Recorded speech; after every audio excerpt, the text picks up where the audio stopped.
Antes de mergulhar nesta história incrível, considere se inscrever no canal e ativar o sininho. Cada história aqui tem algo a dizer, e você não vai querer perder nenhuma. Na pequena cidade de Millersville, localizada em algum lugar entre a poeira e os milharais, o tempo parecia se curvar à vontade dos antigos. Era um lugar onde as estações passavam lentamente, sem pressa, onde os dias se estendiam com uma preguiça quase palpável. Millersville não aparecia em nenhum mapa turístico e tinha pouco a oferecer àqueles que não haviam nascido ali. Aqueles que viviam lá eram frequentemente as mesmas pessoas por gerações, um emaranhado de famílias imersas na terra e nas tradições. Os rostos eram familiares, as histórias conhecidas por todos e os olhares muitas vezes cautelosos daqueles que por acidente ou escolha própria, se aventuravam nesta cidade esquecida. Os moradores de Millersville tinham um amor especial pela rotina.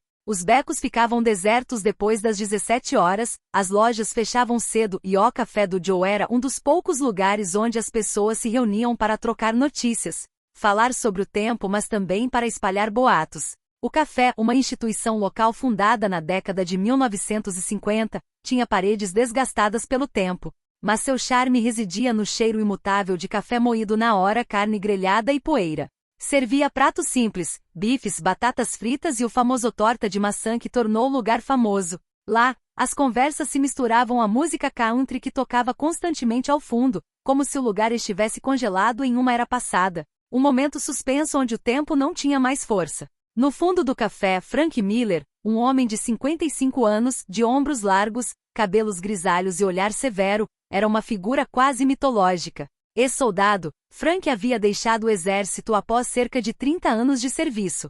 Estava acostumado a fazer sua presença ser sentida por onde passava, nunca dizendo uma palavra além do necessário. Acreditava firmemente que o mundo se dividia em duas categorias, os fortes e os fracos. E segundo ele, era um dos primeiros. Seu fiel cúmplice Doug Travis crescerá com ele na mesma cidade. Doug era mais discreto, mas igualmente ancorado em suas convicções. Dono de uma oficina mecânica, dedicara a vida a consertar carros, mas principalmente a manter uma certa visão de sociedade, baseada em princípios rígidos e numa desconfiança constante do desconhecido. Ambos os homens eram testemunhas de um mundo que nunca mudava, um mundo que chamavam de seu próprio refúgio da verdade. Cresceram à sombra de igrejas, no calor dos churrascos de verão e dos jogos de futebol. Millersville era o reino deles, e eles eram os seus guardiões. Seu humor, áspero e às vezes ofensivo, não tinha outro propósito senão preservar a ordem que conheciam, o sistema simples e rígido que o cercava. Naquela manhã, o café parecia ainda mais silencioso do que o habitual. Os clientes habituais estavam ausentes ou sentados nos seus cantos de sempre, imersos em conversas sem sentido. Lá fora caía uma chuva fina, que se colava às janelas do café e envolvia a cidade numa névoa úmida. As árvores, nuas do inverno, balançavam lentamente ao vento. E como sempre, o rádio tocava música country, quase como uma carícia para as almas cansadas dos locais. De repente, a campainha tocou, quebrando o silêncio do café. Ela entrou, sem grandes gestos, sem olhares curiosos. Apenas uma entrada calma, quase silenciosa, mas que parecia irradiar uma energia nova e diferente. Uma mulher negra alta e elegante. Ela caminhava com certa segurança, como se cada passo fosse medido. Suas calças pretas justas acompanhavam perfeitamente a curva de suas pernas, e sua camisa branca parecia imaculada, perfeitamente passada. Um casaco bege caía sobre seus ombros com perfeita simplicidade, mas era óbvio que ela não estava ali por acaso. Os olhares dos frequentadores do café se fixaram nela instantaneamente. A maioria dos olhares, por mais discretos que fossem, a estudava, tentando entender por que ela estava ali. Millersville não era um lugar onde se encontrasse estranhos com frequência, muito menos pessoas como ela. Sua aparência era perfeita demais, refinada demais, quase distante demais para um lugar onde o tempo parecia ter parado décadas atrás. Os moradores da cidade, se não tivessem a mente aberta, tendiam a ser cautelosos com o desconhecido. Ela se sentou em um canto tranquilo, longe de olhares curiosos, pegou um caderninho de couro preto e uma caneta. Deu uma olhada rápida no cardápio, como se já conhecesse aquele tipo de lugar, e pediu um café preto sem açúcar. Frank e Doug trocaram um olhar pesado, quase desafiador, como se algum instinto lhes dissesse que precisavam falar sobre ela. Frank franziu a testa. Quem é ela? Você já viu o rosto dela aqui? Ele sussurrou para Doug, com um tom cheio de curiosidade. Nunca. Ela é de alguma revista ou algo assim? respondeu Doug, com um sorriso irônico nos lábios. Eles trocaram um olhar cúmplice, o tipo de olhar compartilhado por aqueles que, em seu conforto, acreditam estar acima dos outros. Aqueles que nunca precisaram realmente questionar sua visão de mundo. Frank, assumindo o papel de líder, levantou-se, ajustou a camisa e caminhou confiantemente em direção à mesa da mulher. Frank aproximou-se da mesa com a confiança de quem conhece bem o seu território. A porta do café fechou-se com um clique suave, e a chuva que caía lá fora parecia fazer o interior parecer ainda mais fechado. Parou a poucos metros da mesa onde a mulher estava sentada. Ela mal o olhou. A sua postura manteve-se ereta, calma, mas o seu silêncio já parecia mais pesado do que qualquer palavra que pudesse ter dito.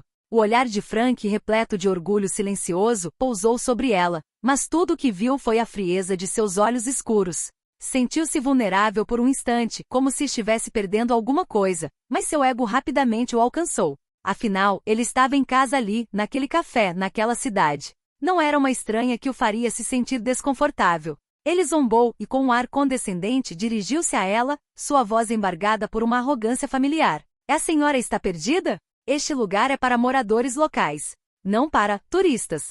Ela não respondeu imediatamente. Olhou-o lentamente e, em seu olhar, Frank viu algo que não havia previsto. Não era submissão, nem medo. Era apenas um olhar, profundo, implacável. E aquele momento, por mais breve que fosse, pareceu suspender o ar ao seu redor. Ele sentiu um arrepio, uma sensação estranha que o percorreu, mas não teve tempo de analisá-la. Já estava dando de ombros e esperando por uma resposta que presumiu que viria apenas na forma de um pedido de desculpas, um pequeno sorriso envergonhado. Ela finalmente respondeu, com a voz calma, mas provavelmente mais penetrante do que ele imaginaria. Estou aqui para o meu trabalho. Frank se conteve para não arquear uma sobrancelha. Não era a resposta que ele esperava, e sentiu uma pontada de irritação. Endireitou-se, dando de ombros levemente, como se sinalizasse que a resposta dela não o impressionara. Ah, é? O que você é? Um representante da Bíblia? Um inspetor de saúde? Ele bufou, uma risada amarga quase zombeteira. Ou talvez tenha vindo nos ensinar a viver. O tom que ele usava era o de alguém que acreditava possuir a verdade absoluta, alguém que nem imaginava que pudesse haver outra perspectiva de vida. Ele se deleitava com as próprias palavras, alimentando-se da humilhação que buscava infligir. À sua mesa, Doug, permanecendo em seu canto, caiu na gargalhada, deixando-se levar pela zombaria do amigo. Jenny, a garçonete, baixou o olhar, visivelmente incomodada com a cena. Não sabia se intervinha, ou simplesmente se escondia. Os olhares dos outros clientes também se voltaram furtivamente para a cena de um espetáculo banal que já tinham visto tantas vezes, um ataque verbal de um homem a outro. O tipo de cena que na cidade deles jamais causaria mais comoção do que uma conversa comum. A mulher não reagiu imediatamente. Não pareceu perturbada. Simplesmente largou a caneta e fechou lentamente o caderno, guardando-o na bolsa. Então, com uma graça calma mas determinada, levantou-se. Seus movimentos lentos e medidos davam a impressão de que ela tinha controle total sobre cada segundo, cada gesto. Na verdade, estou aqui para uma investigação. Sua voz era calma, mas havia uma força quase imperceptível nela. Como se ela soubesse que era hora de falar, de deixar algumas coisas claras. Ela tirou uma carteira preta da bolsa, abriu-a lentamente e entregou um documento a Frank, colocando sobre a mesa. Ele parou de repente, com os olhos fixos no distintivo oficial. A sensação de ter acabado de receber um choque brutal, uma marreta, o fez hesitar por um instante. Ele não havia previsto aquilo. Mentalmente tentou entender o que estava vendo, mas era tarde demais para recuar. Agente especial Lila Jordan, Federal Bureau of Investigation. O mundo ao redor deles pareceu parar. Até a música country que costumava tocar ao fundo começou a desaparecer lentamente, como se tivesse percebido que não pertencia mais àquele lugar. Um silêncio pesado e opressivo preencheu a sala. As conversas cessaram e todos os olhares se voltaram para o palco. Até mesmo Doug, ainda sentado à mesa, não sabia mais o que dizer. Nem ousava se mexer. Os rostos que assistiam estavam congelados em uma expressão comum, surpresa, vergonha e, no fundo, uma pitada de temer. Ninguém esperava por isso. Ninguém esperava que ela fosse outra coisa senão uma turista, uma estrangeira. Frank, que se achava todo-poderoso, viu-se pela primeira vez em muito tempo perdido. Engoliu em seco, as palavras escapando-lhe. Você é do FBI? Gaguejou ele, com a voz mais baixa do que o normal, revelando a confusão que o dominara. Ele havia sido enganado. Havia caído na armadilha das próprias certezas. A mulher olhou para ele, um olhar penetrante que parecia sondar sua alma, antes de responder com uma voz clara e firme. Exatamente. Estou aqui há 2 semanas. Incógnito. Estamos investigando o tráfico de armas ligado a uma rede estabelecida na região. Ela fez uma pausa, como se estivesse ponderando a melhor maneira de continuar. Então, num tom mais sério, olhou Frank nos olhos. Mas hoje também descobri outra coisa. Ela olhou para os rostos ao seu redor, os olhares desconfiados, as bocas fechadas. Sentia que tinha toda a atenção. Humilhação comum. Racismo que não se acha racista. A arrogância de homens que não suportam uma mulher negra andando por aí sem olhar para baixo. Não havia mais risos no ar. Não havia mais zombaria. A tensão era palpável, carregada pela dura verdade que ela acabará de jogar na sala. Frank nem ousou se mexer. Ela calmamente colocou seu distintivo de volta na bolsa, mas antes de sair, ela se virou para Jenny, a garçonete, que o observava, um pouco perdida. Obrigado por não rir. A gentileza de suas palavras contrastava com a dureza de tudo o que acabará de acontecer. Então, sem mais uma palavra, Layla Jordan ela se virou e saiu do café, fechando a porta atrás dela com um baque forte. O silêncio que se seguiu foi muito mais pesado do que qualquer coisa que já tivessem ouvido. Os homens ficaram parados ali, congelados em seus próprios pensamentos. A vergonha se infiltrou em todos os cantos da sala. Millersville, esta aldeia congelada na sua monotonia e nos seus preconceitos, acabava de se deparar com uma realidade que já não podia ser ignorada. Os 2 homens que se acreditavam donos do mundo, agora se viam reduzidos ao silêncio, confrontados com a realidade de suas próprias ações. A história, como uma faísca que se incendeia na escuridão, não permaneceu escondida por muito tempo. A cena no café, onde Frank e Doug humilharam Layla Jordan, foi capturada integralmente por uma câmera de segurança, sem que ninguém soubesse. O homem que por hábito verificava os equipamentos não havia prestado atenção a esse detalhe. O que ele não sabia era que a câmera, essa simples ferramenta de vigilância, se tornaria a arma que revelaria a verdade.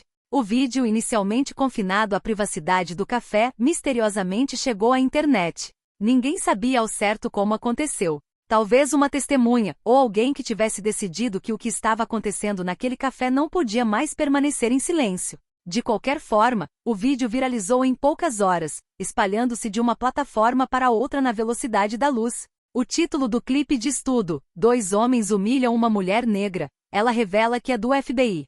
Os comentários choveram, os compartilhamentos se multiplicaram. O vídeo que ninguém jamais imaginaria que viria à tona, tornou-se um dos tópicos mais discutidos no país. As reações foram diversas, mas todas pareciam apontar na mesma direção: raiva, indignação e um apelo por responsabilização. As mídias sociais se inflamaram, e como um vírus, a polêmica contagiou todos os cantos do país. Nasceram hashtags. Hashtag Justiça para Layla, hashtag Racismo Invisível, hashtag Despertando Consciência. A Joe's Coffee Shop, antes um lugar pacífico, tornou-se alvo de um boicote massivo.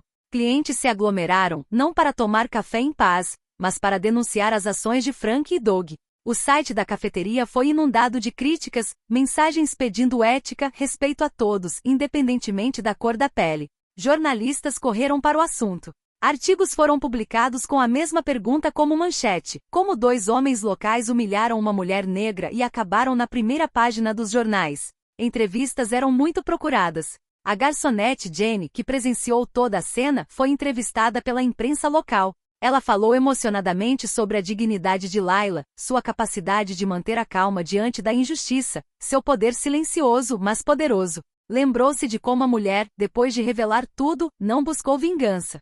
Ela não levantou a voz. Ela não provocou violência. Ela simplesmente disse a verdade.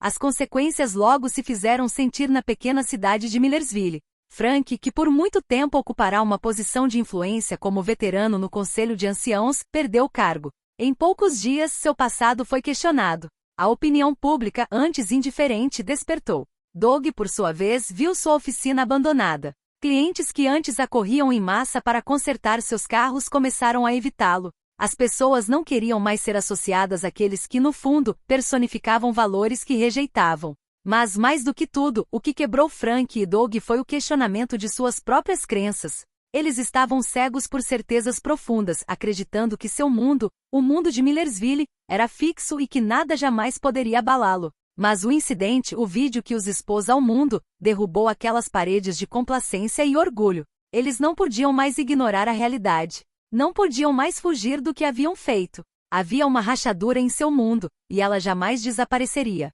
2 meses depois, Layla Jordan retornou a Millersville, não em uma missão secreta, mas para uma palestra pública sobre preconceito em pequenas cidades. Ela sabia que a mudança viria não apenas de sua investigação, mas também de como as comunidades responderiam à verdade. O objetivo não era apenas dar respostas às injustiças que havia enfrentado, mas sim estimular o diálogo. Ela não viera para acusar, viera para conscientizar. Falou do poder das palavras, da violência invisível das humilhações cotidianas e da necessidade de romper o silêncio que perpetuava essas discriminações. Ao final da palestra, a sala estava repleta de rostos atentos, alguns contrariados, outros constrangidos.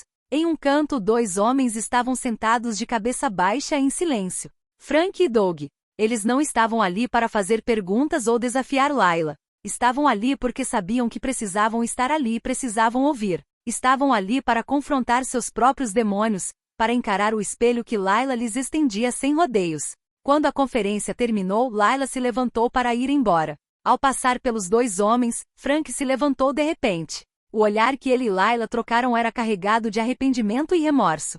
Agente Jordan, eu não posso desfazer o que fizeram com você. Mas eu queria que você soubesse que isso me acordou. Você me acordou. Ela parou por um instante, olhando-o em silêncio. Podia ver a honestidade em seus olhos, mas também a vergonha que ele agora carregava. Ele ainda não tinha todas as respostas. Mas ali estava ele, pronto para iniciar um processo que jamais imaginara que iniciaria. Layla sentiu lentamente sua voz calma, mas cheia de sabedoria. Acordar é um bom começo. O resto depende do que você fizer com ele. Ela não tentou dizer mais nada. Sabia que palavras não seriam suficientes para consertar tudo. Somente ações a longo prazo poderiam transformar esse despertar em mudança real. Layla Jordan partiu para sua próxima missão, com seu papel de portadora de luz cumprido. No entanto, seu cartão permaneceu em uma prateleira na cafeteria do Joe, agora reformada com cores mais claras e acolhedoras. Ao lado, uma pequena placa havia sido instalada. Trazia uma inscrição simples, mas que fazia toda a diferença. Aqui uma mulher negra lembrou ao mundo que o valor de um ser humano não é julgado pela cor de sua pele. A Joe's Coffee Shop havia se tornado mais do que apenas uma cafeteria. Ela havia se tornado um símbolo de redenção, transformação e consciência renovada. E às vezes basta um encontro, um momento preciso para que tudo mude. Um encontro que transforma não apenas um homem, mas uma cidade inteira. O despertar havia ocorrido. E agora o caminho para a reconciliação, a empatia e a compreensão começava.